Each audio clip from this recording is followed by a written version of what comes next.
So welcome to the episode 3 where we discuss strength of antigen, how long and how strong. And for that we have an excellent speaker, Dr. Nandini Kumaran. Welcome, madam. As you all know, Dr. Nandini is currently visiting pediatric consultant at Masonic Medical Center for Children and Sri Ramakrishna Hospital in Coimbatore. She has a 38 years of clinical experience.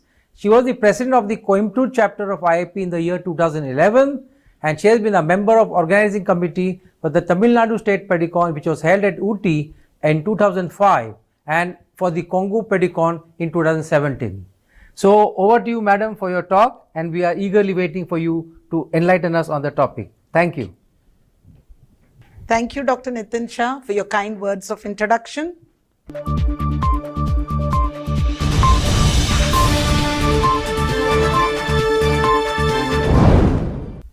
Welcome to today's session on understanding the value of the strength of antigen, how long and how strong in a school entry booster. I will discuss the topic under 3 headings. One is the increasing burden of childhood diseases and about the vaccination in children 7 years and younger. The second will be the epidemiological shift of the childhood diseases, and then the third would be about the immunogenicity and longevity of the vaccination.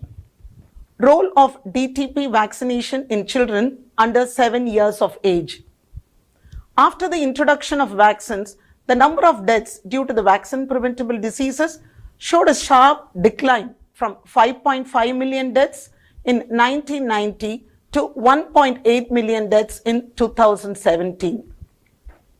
If you see the chart on the right, which shows vertical bars, that each bar, the height of the bar indicates the total number of deaths that has happened in a child in a year under 5, and the colored areas on top shows the deaths that could be prevented partly or wholly by the use of vaccines, which could be against diphtheria, pertussis, tetanus, measles, typhoid, etc. As of 2021, the vaccination coverage with 3 doses of DPT in India under 1 year of age was about 85%, whereas globally it was only 81%, as is depicted in the red zone marked. When you see the other lower down chart, which shows the graph of childhood mortality versus the proportion of children immunized against diphtheria, pertussis and tetanus, or as of 2020.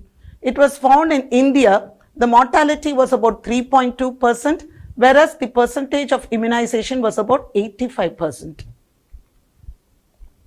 This tabular column shows the outbreak of diphtheria, which was reported in Integrated Disease Surveillance Program, very latest in 2021.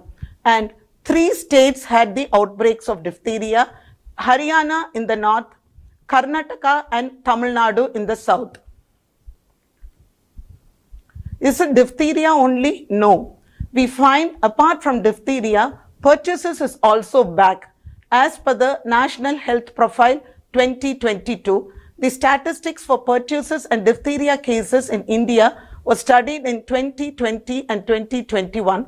And you see for pertussis in 2020, it is only about 11,000 and odd cases, whereas in 2021, it rose up to 3,47,000 and odd, which is nearly 34-fold increase.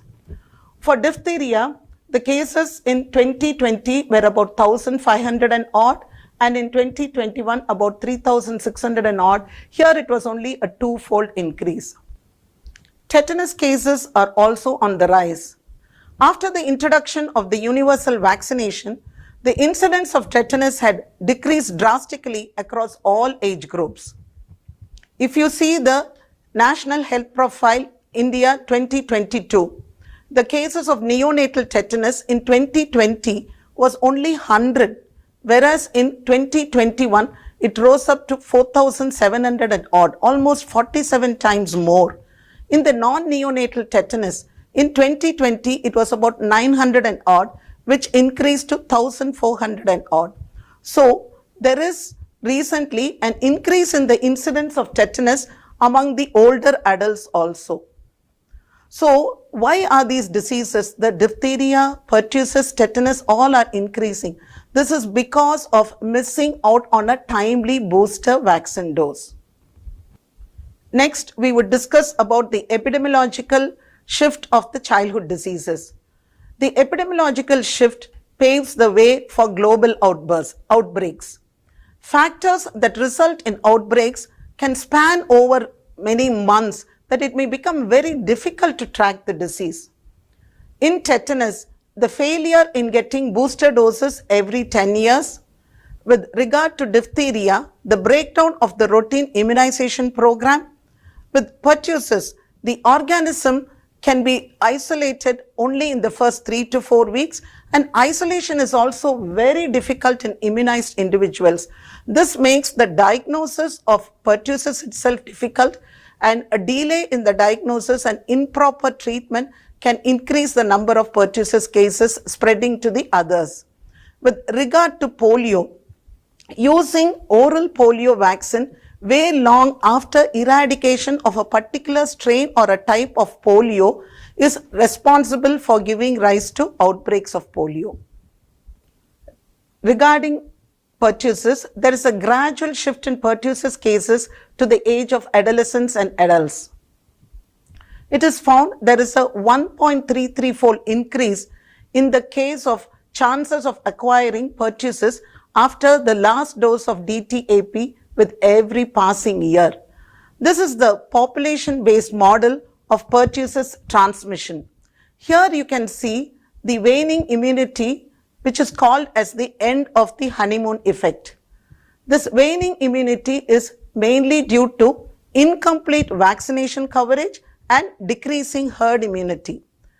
You also see a resurgence in the mid-1970s, and in the resurgence it was found that the shift of cases was from the school-going age group to even older children, adolescents and adults. What is the cause or the reason for the resurgence of pertussis? Let's see the main causes. With the use of vaccines and mass vaccination, there was an overall reduction in transmission of pertussis. However, a small group of children who had missed their vaccines, are not vaccinated, or who had a primary vaccine failure, they continue not to have the immunity and they reach their childhood having avoided a natural infection. So these group of people are the susceptible group because they do not have the acquired immunity following a vaccine or the natural immunity following the infection. There are individuals who have, due to prior vaccination, have the residual immunity, but when they get the disease itself is modified. It is very different and also difficult to diagnose, and therefore these persons act as carriers of the disease, which are usually in the adolescents and the adults. As a result of this, there is a gradual build-up of a susceptible group of individuals, and finally this leads to resurgence of the disease. Look, taking polio, what is that we have to understand about polio? One is the polio disease was caused by the wild polio virus. Now with the extensive use of the polio vaccine, the polio disease is near eradication, and now the cases of polio that we get are due to CVD-PV, which is the circulating vaccine-derived polio virus. Where does this CVD-PV come? This is from the use of oral polio vaccine, which is the live polio vaccine. Therefore, and not only that, the age shift is also seen. Earlier, polio was a disease of early childhood, that is under 5 years of age. But now we see polio also in older children, adolescents and adults. Adults can also act as a transmission vector for polio virus. As you see that in the last 2 decades, there has been innumerable importations of wild polio virus type 1 from endemic countries to polio-free locations. The adults are immune to the infection, But however, they are prone to reinfections and they act as carriers and they act as transmission vectors.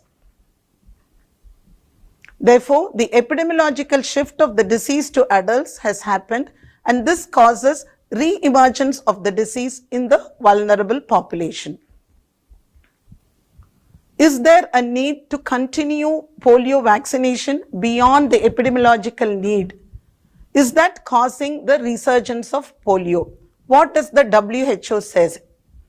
WHO states that on continuing type 3 oral polio vaccine virus until 2015, after it was eradicated in November 2012, by 3 years when it continued, that resulted in recent outbreaks in Israel.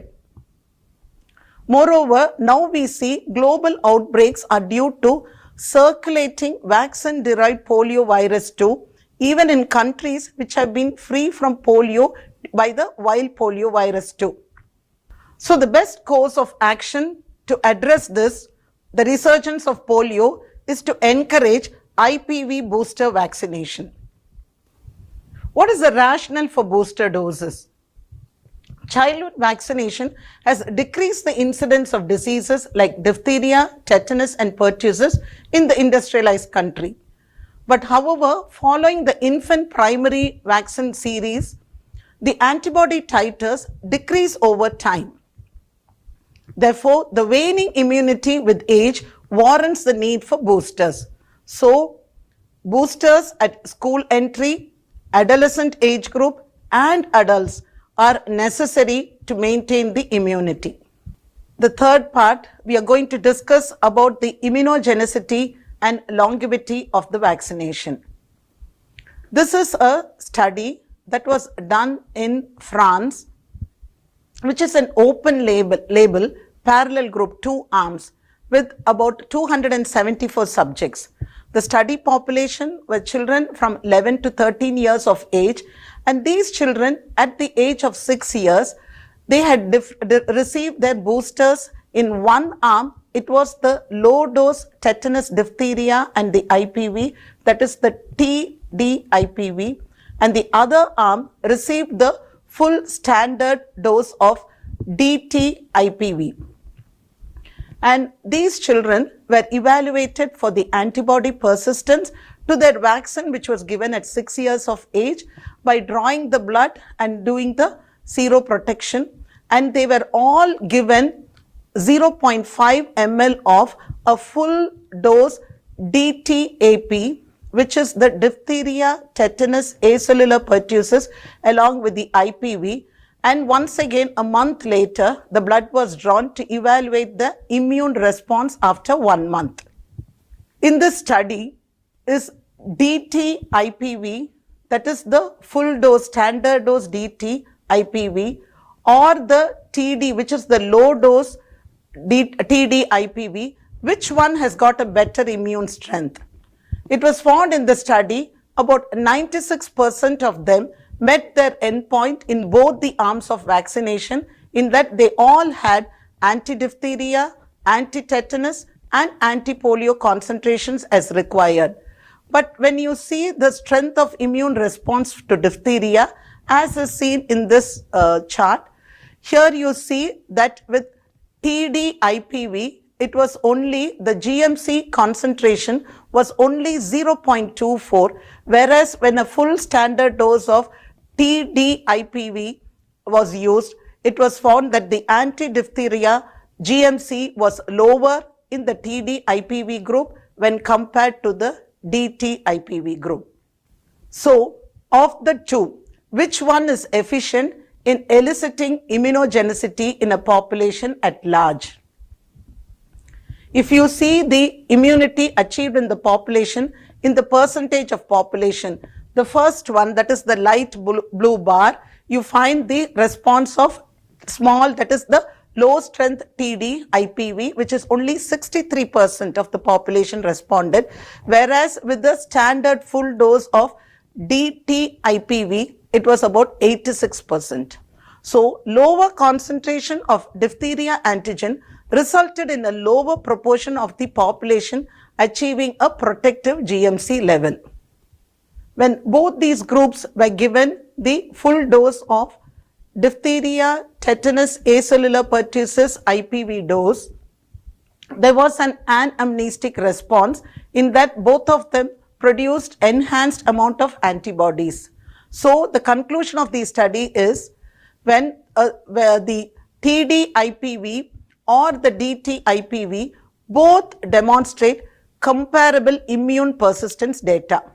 But when it comes to anti-diphtheria and tetanus GMTs, it was lower when the low dose diphtheria was used, that is the TD-IPV, when compared to the standard dose of DT-IPV.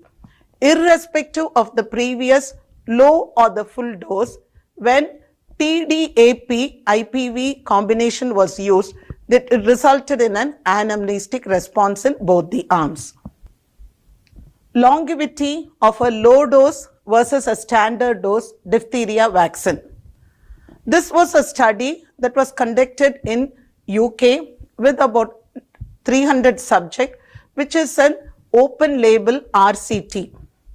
Here the children were divided into 3 arms and they were all given around 4 to 5 years their school entry booster. One arm received the tetanus, diphtheria, acellular pertussis IPV, which is the Tdap IPV. The other arm received Tdap OPV, whereas the third arm received the full dose of diphtheria, tetanus, acellular pertussis IPV.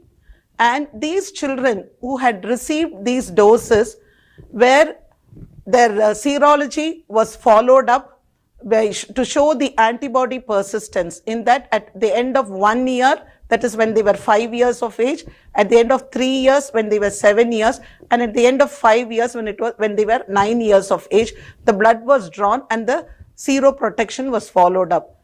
The successful seroprotection values at 5 years with regard to diphtheria was much higher and better with the full dose of DTAP IPV.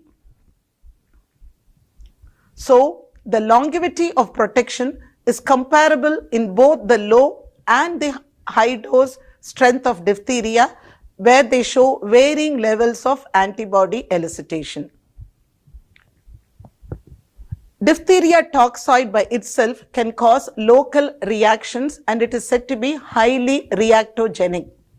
Therefore, to improve the tolerability but without compromising the protection, several vaccines have been developed containing low dose of the antigen. The ACVIP, which is the Advisory Committee on Vaccine and Immunization Practices of IAP, recommends that administering vaccines with low dose diphtheria antigen for individuals over the age of 7 years. So, booster doses are very essential to reduce the risk of tetanus. As you know, tetanus is one infection where you cannot get natural immunity by infection. So, by having a 5-dose childhood vaccination series with DTAP, that is your primary 3 doses at 6 weeks, 10 weeks and 14 weeks, a toddler booster between 18 to 24 months of age, and a school entry booster between 4 to 6 years of age, definitely before the age of 7 years, is mandatory. Developing protective levels of anti-tetanus antibody is found that it persists throughout the adolescent years. However, after some time, there is a waning immunity. Therefore, decennial boosters means giving booster every 10 years is very mandatory to maintain the continued protection for tetanus. So the takeaways are: immunity wanes after primary series vaccination. Although there is a similar longevity of protection for both the vaccines with respect to dose, elicitation of antibodies, it is significant that it is more significant in a vaccine which contains the full dose of diphtheria. The ACVIP recommends full dose strength of DTP in less than 7 years, and a full dose of DTP booster given at school entry may protect the children until adolescence. That is the time when we use the Tdap booster, which has got a reduced strength of the antigens. Thank you for your patient listening. Now I invite Dr. Nitin Shah for the Q&A session.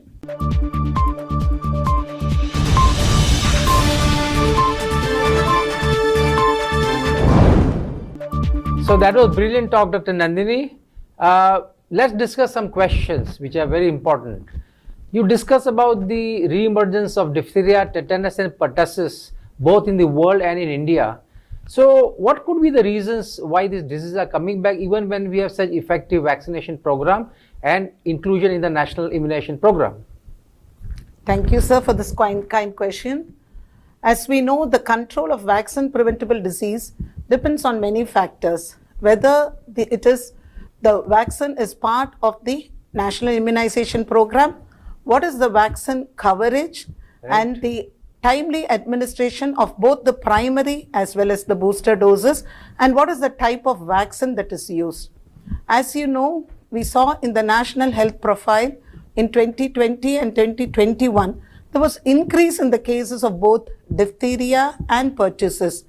And because it was this time around the COVID times, maybe dropped immunization, lapsed and missed immunization could be the cause of a waning immunity, even if the primary doses are given. And in some of the cases, even the primary doses were also missed. And though the government started the immunization program, the parents did not bring the children in time to take these vaccines.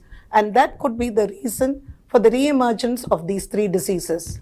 So very rightly pointed out by you, during COVID time, we had a lockdown-like situation and a lot of people did not turn up for their routine vaccination. And we know almost 5 lakh children are born every week in India. And even if you say that that's like 20 lakh children per month, and even if you have 4 to 5 months of lockdown-like situation, we are talking about 20-30 lakhs of children not being vaccinated in time. So that explains us the gap in the community immunity, as we call. So no wonder these diseases will of course re-emerge. So to understand why the re-emergence happened, do we know the age distribution of these diphtheria cases and the tetanus cases that you mentioned have increased over the last 2 or 3 years in India? Earlier, both these cases of diphtheria and tetanus were seen in childhood. But there is a definite epidemiological shift in the age in which these cases occurred, both in diphtheria and tetanus, to older children, adolescents as well as adults. That the reason could be the same as which caused the re-emergence of the disease, that is missing out the vaccine and the lapsed vaccination, as well as the waning immunity which happens even if the primary doses were given in time. When the timely boosters are not given, you could get a epidemiological shift of the diseases. Very rightly mentioned, and you also showed in the study, and we are aware that after the toddler booster is given, after a 3+1 schedule, till the time the preschool booster is given, the anti-diphtheria seroprotection may drop to as low as 20-25%. And even for tetanus, though the seroprotection remains at around 85-90%, the titers are definitely lower. So obviously when you give them the timely school entry booster or second booster as we call them, it will help not only to close the gap in the seroprotection rate by making it almost 100% for all the antigens, but also increasing the titers so that it will remain for a very long time. Now coming to polio, you said that after being polio free, the entire world is almost polio free except 2 countries, that is Pakistan and Afghanistan, and coming to India is polio free since 2014, and yet the world is having a problem of CVD-PV outbreaks. So that is the circulating vaccine derived polio virus outbreak. Now the CVD-PV cases are as bad as wild polio because 1, they are paralytic, 2, they get transmission within the community, and they have residual paralysis as much as that seen in the wild polio. So though they are vaccine derived polio, they behave like wild polio. So most of the cases, in fact more than 90% of the CVD-PV cases are type 2.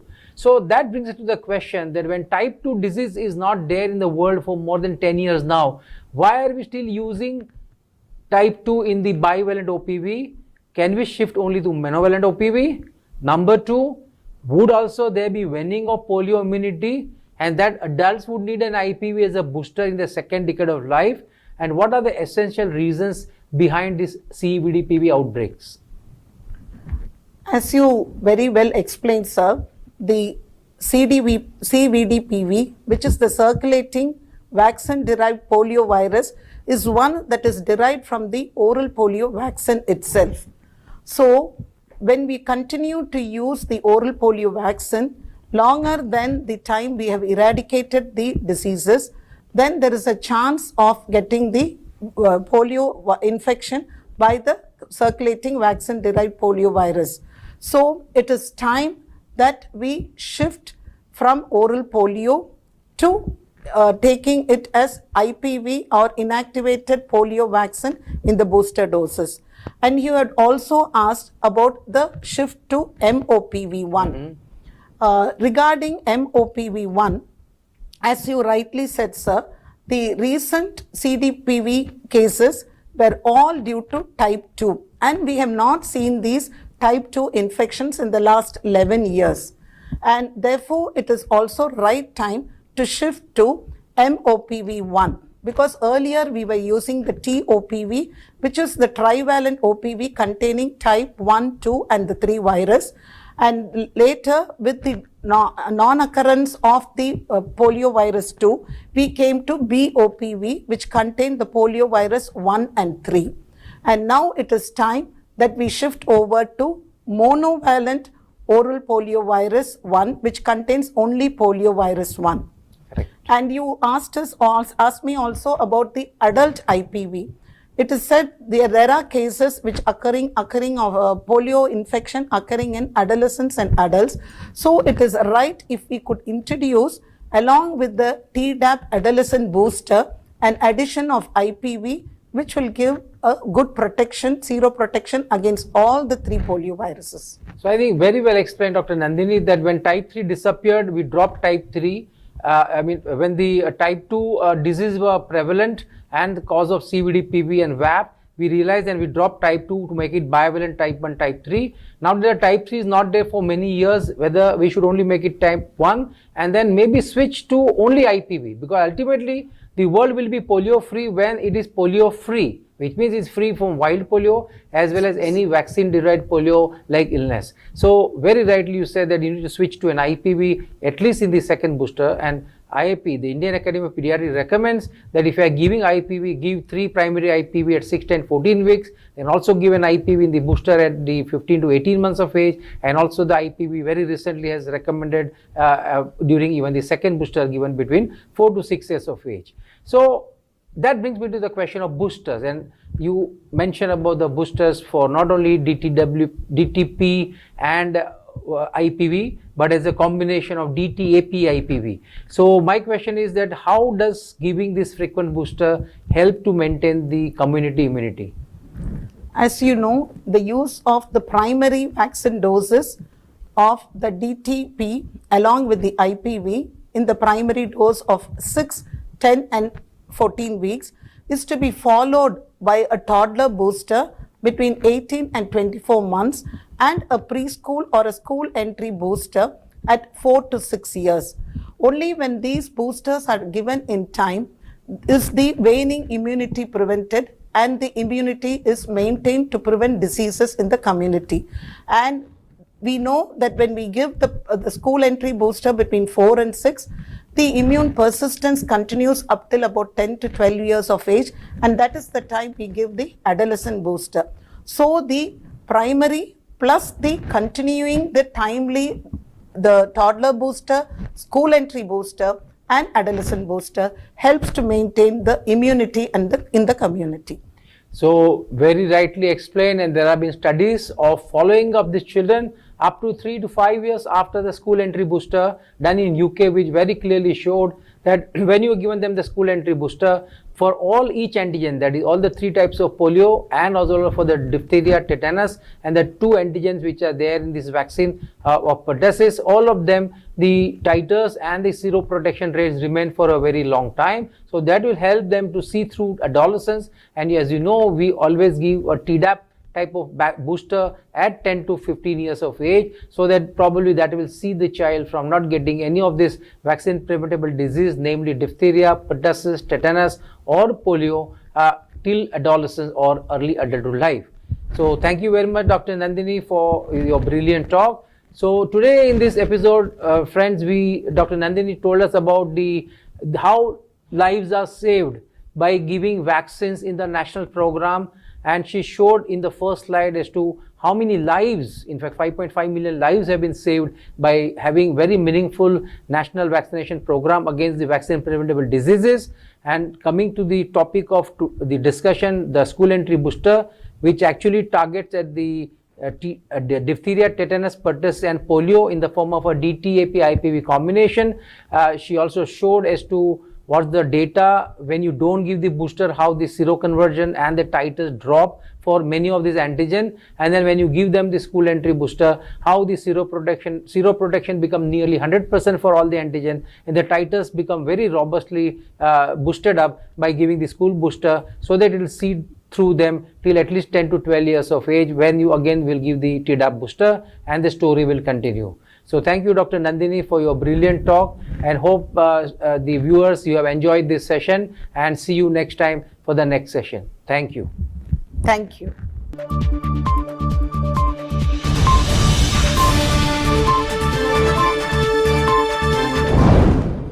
So friends, don't forget to join us for the next session, which will be on an exciting topic of 20 years of clinical and post-marketing experience of using DTAP-IP vaccine, the test of time.